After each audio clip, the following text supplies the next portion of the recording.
So, I am here before you today on this lovely Youth Sunday. And first and foremost, I just thank God for being here today. I don't know if you can tell, but I'm very excited. And there's a thing about the youth. If you look around, just look next to you. You know, they say 6 degrees of separation, but right here in our house, in Family Covenant Church, right? If you just turn to your left or your right, you're bound to see a youth. Just turn to your left or your right, look before you, look behind you. You're bound to be surrounded by our next generation. At some point in time, even myself, I won't be up here at all. I'll be sitting down and I'll be watching each and every one of these young people who I've had the opportunity, the blessing, and even the honor to be over, to teach, right? To pray with, to minister with. I'll be watching them take over. Our theme for Youth Sunday is, I'm here on purpose. And I need, you see, the educator in me is gonna tell you that in order for you to learn, you need to repeat. Repetition is the key to learning. And so that's why when you're in school, they constantly tell you the same thing every day. And it's almost like, why do we have to do this? It's because they want you to learn. And so the same way in the house, you have to repeat the words of God. You have to constantly be saying them over your life. Repetition is the key to learning. In other words, if you want something to stick, you got to stick with it. Amen? Amen? Am I right? Am I making that up? So I need everybody to repeat after me. I'm here on purpose. I need you to do it again. I'm here on purpose. Last time, and I need you to say it like you mean it. Say it with your chest. I'm here on purpose. And that's the type of attitude that I need you to have. You know why? Because when you're in school or when you're at work and somebody really gets on your nerves, you say it with your chest and you stand up and you're like, they're not gonna do that to me today, right? Those of us that are in school, our young people that are in school, oh no, it's all about respect. You ain't gonna talk to me like that, right? And you stand on business and you say it like you mean it. But how is it that us, those that love the Lord, those that know his strength, and those that know that as long as it's inside of us that we are powerful and we are great, for greater is he that is in me than that which is in the world, and yet we are very timid. We forget his word.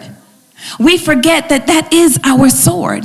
We forget that that is the armor that we need to use so that we can beat this battle, that we can win, that we can walk in our victory. Because though the devil is defeated, and he is defeated, he's not going to be defeated. He is defeated. Say he is defeated. Say he is defeated. Say he is defeated. Because I don't know if you all were watching just now, but it's like every bit of moment he wanted to come in, even into the house. He wanted to disrupt the order. But I serve a God. I don't know about each and every one of you, but I serve a God that I know that he is in control. No matter what things are looking like, he's in control. You want to take away the music, take it away because it's in my heart. Take away the music because it's in my heart.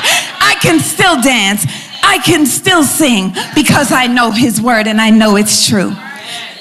I haven't even looked down at my paper. Yeah, bear with me because I do have a message for you today. So I am here on purpose. You are here on purpose. We are all here on purpose. Am I right?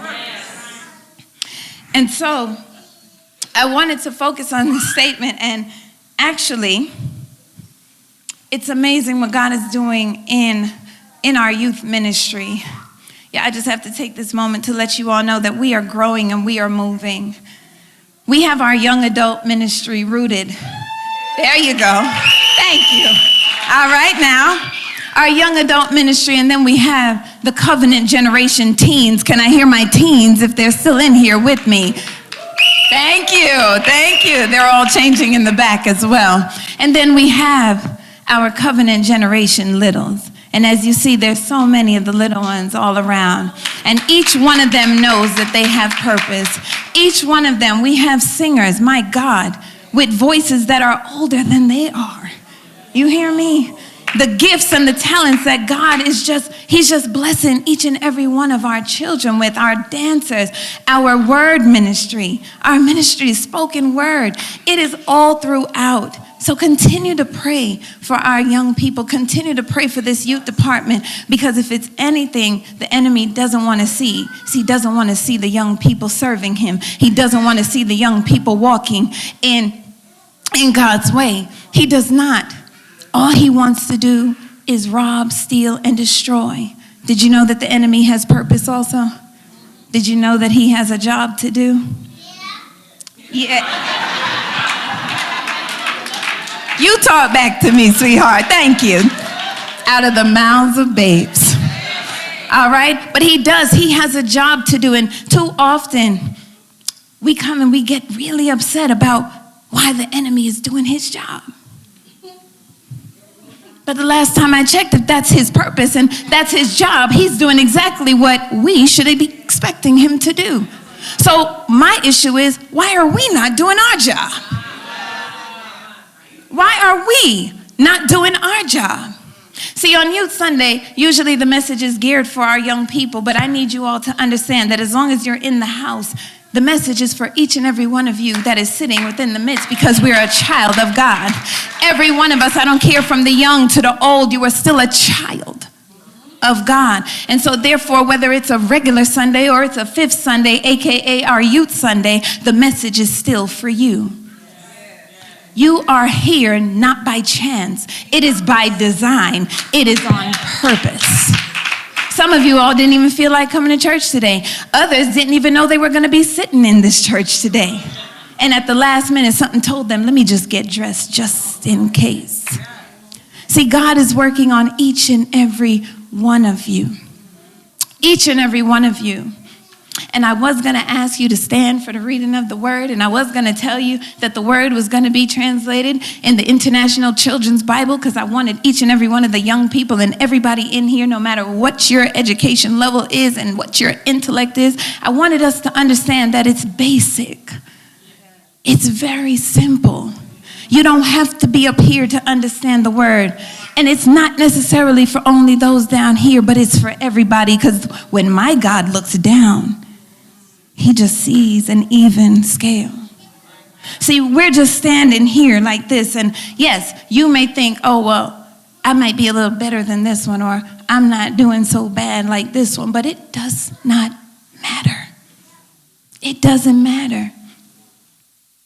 Because if you are a child of God, and if God has really touched your heart, and if he's in you, you will understand that you're not better than anybody. You are set apart. See, you're not better than anybody. You're different from.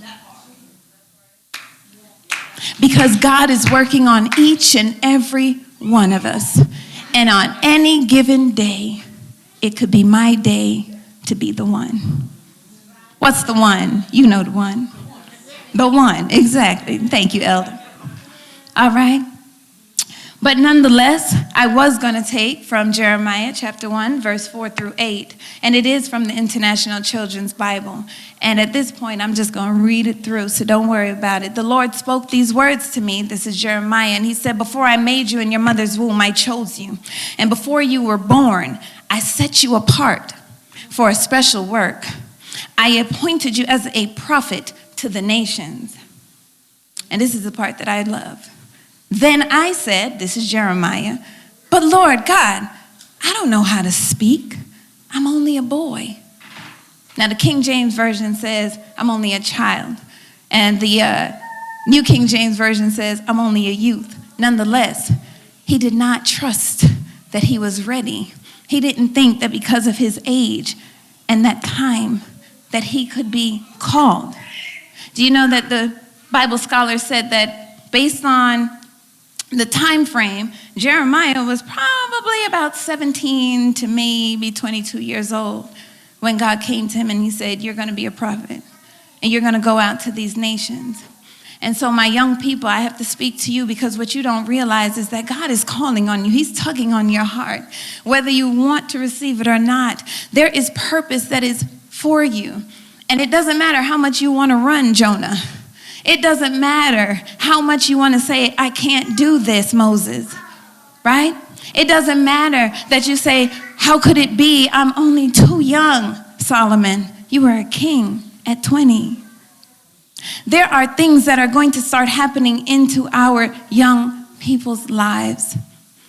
And if we're not ready to receive it, we're going to miss it. And we're going to cause them to miss it too. You hear me? At this point in time, we need to understand that as much as they have their purpose and they're coming into their purpose as parents, as guardians, grandparents, as loved ones, as aunties, fake cousin, it doesn't matter. We are family. We're family because we're part of God. We're part of one body. Each and every one of us. And I don't know if you're paying attention to my body, but my hands don't look like my feet. My arms don't look like my legs, and each and every part of my body plays a major role. It has purpose. It has purpose. Now, if I was born with no hands, guess what would happen? I would learn how to use my feet, and then they would give me purpose again. How many of you all know that God doesn't make any mistakes? He doesn't make any mistakes. I don't care what you thought might have been a mistake. God doesn't make mistakes. Because when his word goes forth and when he allows things to happen, it's always going to be to his glory. No matter what you want to do, no matter where you want to run to, you're going to have to come back and give him glory. Did you not know that every time you still give him glory? Because it's his breath that he pushes inside of you. Whether you want to or not, he is God. Whether you follow him or not, he is God. Whether you love him or not, he is God. He's still God. But here's the thing about the God that I serve. He wants so badly for you to choose him. So badly for you to just say, you know what? I can't do this on my own. I didn't make it here where I am today by myself. And even if you're struggling, even if you're questioning, even if some days you're sad and wondering why am I even here? Know that there's purpose even in your story. If you didn't go through the things that you're going through, how would you be able to help those that are going to come after you? You're set apart for a reason. For I know the plans that I have for you. Right, Jeremiah? We all up in Jeremiah. But Jeremiah was teaching a lot, especially. Now, he was called to be a prophet, and not everybody is going to be called to a prophet. But God has bestowed these gifts upon every one of us. We all have a special gift. And it's our responsibility to use them in the right way. It's our responsibility to serve each other with our gifts. That's the reason why we have them. It's not for our own gain. It's because we're a part of one body. It's because there are lost souls out there crying out, and they're hoping and they're praying that somebody will hear them, somebody will see them. And what are we doing? Elder said today that for 14 days we prayed for the shepherd of this house. And though we wanted to pray for ourselves, we maintained, we were obedient. And yet, God didn't forget our troubles. We still woke up every morning. We still had food to eat. We still had a roof over our head, right? Because Matthew chapter 6 is asking us, why are we even worrying? How do you call yourself a Christian? How do you say that you believe, but we worry? So then do you find it that you're being robbed If you're asked to pray for somebody else, I hope not. And yes, we were praying for the shepherd of this house. We were praying for his family. But what if we asked you to just pray for your neighbor who you don't know? Would you do it? Or would you say, well, I don't really know what's going on with them, but I know what's going on with me? Do you not know that you're connected? Because we're one body. And we all have purpose. Now, I don't need to remind you that you were fearfully and wonderfully made. I had so many do that already. I don't need to remind you that you are here on purpose. We said it about 3 times already. I think by now you get the point. But at this point, I do need to remind you of one very important thing. That in order to truly know your purpose, in order to truly walk in your purpose, there is something that you're going to have to do.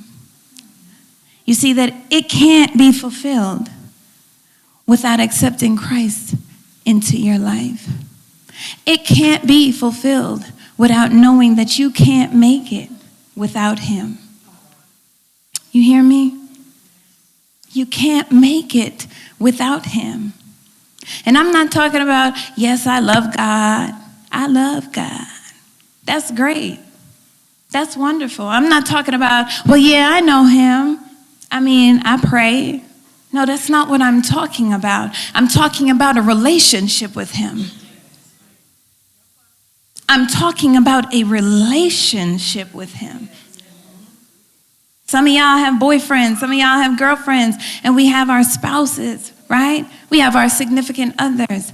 Look how much time and energy you put into them to please them, to buy them things for their birthday and to remember holidays and Valentine's Day and anniversaries and Christmas. We do all of this.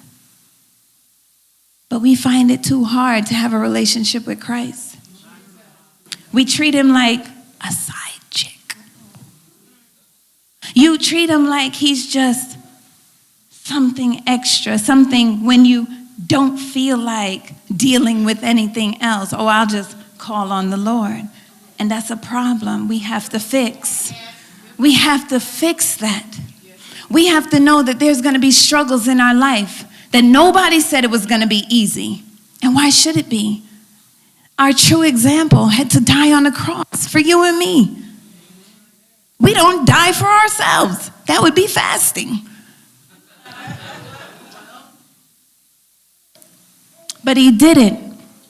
He did it because he loves you and I. And all he's saying is, yes, you're here on purpose. Yes, I'm calling you. No, that's not just your cell phone. It's not the TV you left playing on while you were sleeping. That's me speaking to you. That's me tugging on you. That's me whispering into your ear saying, I love you. My God, just follow me. Follow me. And so I challenge you guys today, and I'm finishing, Elder Reed. I haven't looked at my paper again, but I thank God for just using me because, all right. I do challenge you today, and I ask you these questions. Are you ready? Are you ready to know what your true purpose is? Are you ready to walk firmly in your purpose? Yes. Are you ready? Are you ready to answer the call? Are you ready to say, yes, Lord, here I am? I challenge you to really think about this as I invite you, any one of you who's feeling in your heart right now that, you know what? I'm not afraid. It doesn't matter that I'm young. I know that there's something different about me. and I've been fighting it for so long. I just wanted to fit in because I don't want to be different. I don't want people to look at me a certain way. How am I going to go back to my friends tomorrow if I walk up in church today and I give my life over to God? What is that going to look like for me? Will I have fun? Will I get to live the life like everybody else? But you're different. You're set apart. And you're called. So is there anybody here today that says, I heard it. I've been feeling it in my spirit, and I'm ready. I'm ready, Lord. I don't know what that means. I don't know what it looks like, but I trust you. You haven't failed me yet.